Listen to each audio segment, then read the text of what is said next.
Hello मेरे प्यारे बच्चों, आप सभी का अंकित एकेडमी में बहुत बहुत स्वागत है। बच्चों आज हम सभी आपका जो अभ्यास नंबर 4.3 है उसका 2 क्वेश्चन आपका बचा था, चौथा नंबर और 5वां नंबर। आज वो दोनों क्वेश्चन मैं आपको बहुत अच्छे तरीके से सिखाने वाला हूँ। आप लोग ध्यानपूर्वक पूरा वीडियो देखिएगा, ठीक है। आइए शुरू करते हैं।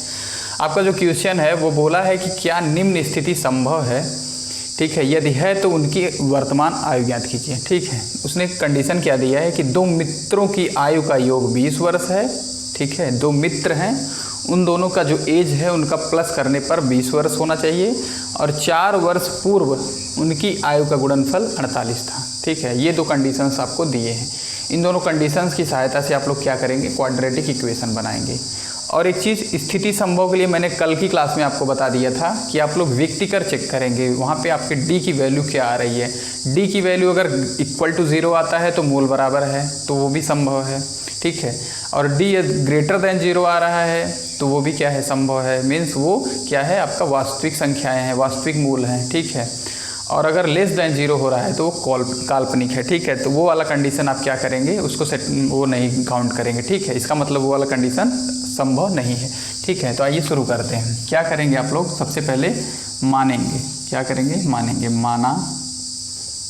माना पहले मित्र की आयु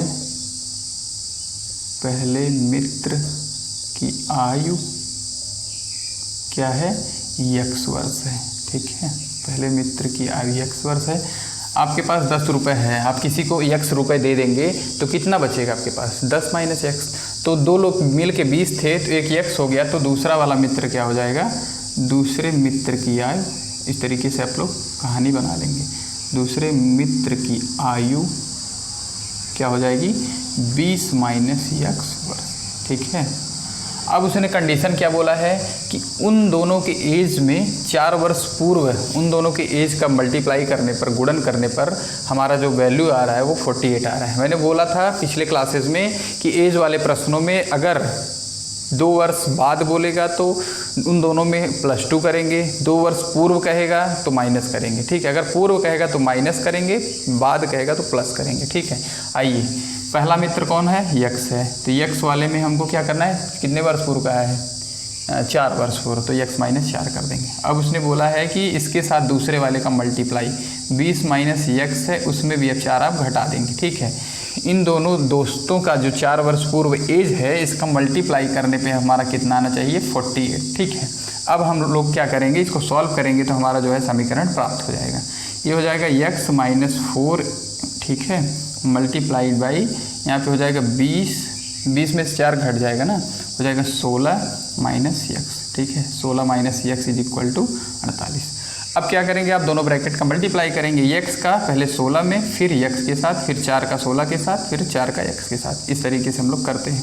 तो x का 16 के साथ करेंगे तो हो जाएगा 16x, और x का माइनस x के साथ करेंगे तो हो जाएगा माइनस x का स्क्वायर, ठीक है। कभी भी 2 समान चिन्ह वाले संख्या के साथ गुणा करने पर क्या होता है, धनात्मक प्राप्त होता है। विपरीत चिन्हों वाली संख्याओं के साथ गुणा करने पर ऋणात्मक। तो हमारा x और 16 पॉजिटिव था तो पॉजिटिव, और x और माइनस x यहाँ पे नेगेटिव। देखिए ये विपरीत हो गया।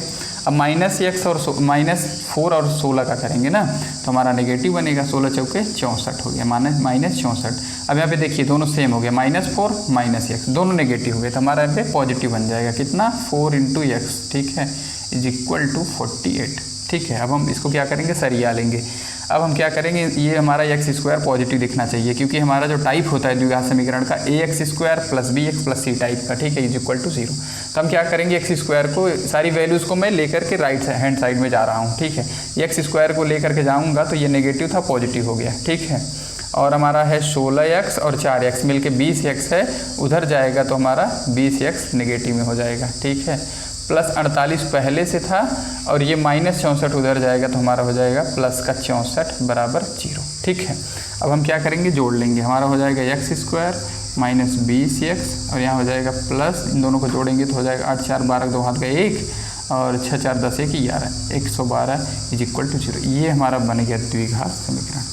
अब हम लोग चेक करेंगे कि क्या हमारी ये स्थिति संभव है, ठीक है। ये चेक करते हैं। इसके लिए हमको क्या देखना होगा, डी की वैल्यू फाइंड करनी होगी। डी की वैल्यू क्या होती है, आपको मैंने बोला कि b² minus 4ac is equal to, check करना है क्या आ रहा है, ठीक है। चेक करिए। हमारा है क्या यहाँ पे बी हमारा है -20 का स्क्वायर करेंगे -4 गुणे ए क्या है 1 है, सी क्या है सी आपका यहाँ पे 112 है। इसकी वैल्यू पता करेंगे, अगर इक्वल टू 0 आएगी तो मूल बराबर होंगे, ग्रेटर तो मूल वास्तविक, लेसर तो मूल काल्पनिक। तो हमारा हो जाएगा ये इसका 20 का स्क्वायर करेंगे तो 400, ठीक है। कभी भी नेगेटिव वाली संख्या का स्क्वायर करेंगे और पॉजिटिव वाली संख्या का स्क्वायर करेंगे, दोनों में सेम वैल्यू आएगी। क्यों ऐसा होता है? क्योंकि -2 × -2 होकर के क्या हो जाता है +4 हो जाता है, ठीक है। इस तरीके से आपका हो जाएगा। इधर हो गया हमारा 400 माइनस, यहाँ जब 4 गुणे 1 करेंगे तो 4 आएगा, और 4 गुणे 112 करेंगे तो कितना हो जाएगा आपका 4 दूना 8, 4 1 के 4, 448 हो गया, ठीक है। अब हम लोग 400 में से 448 को घटाएंगे तो हमारा बच जाएगा -48। अब आप लोग बताइए आपके d की वैल्यू क्या आ गई? ये आपके d की वैल्यू क्या आ गई? <0 आ गई। तो हम कह सकते हैं अतः यह स्थिति संभव नहीं है, ठीक है। इस तरीके से आप लोग पूरा प्रॉपर वे में पूरा सॉल्व करेंगे, ठीक है। आप लोग नोट कर लीजिए। इसके बाद हम लोग चलते हैं इसके अगले क्वेश्चन नंबर 5 की तरफ, ठीक है। चलिए मैं ऊपर से मिटाना स्टार्ट। आपका क्वेश्चन नंबर 5 आइए सॉल्व करते हैं। क्या परिमाप 80 मीटर तथा क्षेत्रफल 400 मीटर के एक पार्क को बनाना संभव है? यदि है तो उसकी लंबाई और चौड़ाई ज्ञात कीजिए। ये भी क्वेश्चन जो है क्वेश्चन नंबर 4 के जैसा ही है, तो आइए सॉल्व करते हैं, ठीक है। चलिए, उसने क्या बोला है कि परिमाप आपको दिया है, परिमाप दिया है, ठीक है। परिमाप मतलब 2 गुणे लंबाई धन चौड़ाई, ठीक है। फॉर्मूला आप लोग याद रखिएगा। और क्षेत्रफल मतलब होता है, ये परिमाप का फार्मूला होता है, और ये क्षेत्रफल का होता है क्या? लंबाई गुणे चौड़ाई। ये फार्मूला आप लोग याद रखिएगा, ठीक है। ये बहुत यूज़फुल है। तो अब आप लोग क्या करेंगे? आप लोग करेंगे सबसे पहले आप लोग करेंगे क्या कि मान लेंगे, माना पार्क की चौड़ाई x मीटर है, ठीक है। तो अब उसने क्या बोला है कि परिमाप 80 दिया है, तो 2 गुणे लंबाई प्लस चौड़ाई हम लोगों ने क्या माना है? x माना है, ठीक है। बराबर कितना है? 80, ठीक है। तो हमारा हो जाएगा लंबाई प्लस x = 80/2 यानी बराबर 40। तो हम लोग लिख सकते हैं लंबाई बराबर 40 - x, ठीक है। तो इस दिए हुए शर्त के सहायता से हम लोग क्या कर पाए कि हम लोगों ने चौड़ाई x माना था, हम लोग लंबाई पता चल गया 40 - x, ठीक है। अब हम लोग क्या करेंगे? अब हम लोग को कहा है कि उसका क्षेत्रफल मतलब लंबाई गुणे चौड़ाई, जो मैंने अभी आपको फॉर्मूला बताया था। क्षेत्रफल कितना दिया हुआ है? 400, ठीक है, बराबर लंबाई कितना निकला? 40 - x इंटू चौड़ाई x माने थे। अब इसको सॉल्व करिए, तो सॉल्व करेंगे तो हो जाएगा 400 बराबर x का गुणा 40 के साथ करेंगे तो हो जाएगा 40x और माइनस का x², ठीक है। अब सारी वैल्यूज़ को आप लेफ्ट हैंड साइड पे लेकर के आइए, हो जाएगा आपका x² - 40x और प्लस 400 बराबर 0। ये आपका द्विघात समीकरण बन गया। तो अब पता करना है कि संभव है कि नहीं। संभव के लिए क्या होगा? b² - 4ac की वैल्यू फाइंड करेंगे। तो b² यहाँ पर क्या है? -40 का स्क्वायर -4 गुणे a 1 है, c क्या है? 400 है, ठीक है। ये हो जाएगा पूरा का पूरा 1600, यहाँ हो जाएगा -4 के 4 गुणे 400 मतलब ये भी हो जाएगा 1600। यहाँ पे d की वैल्यू आपकी 0 आ गई, तो यहाँ पे मतलब हमारा क्या है? अतः संभव है।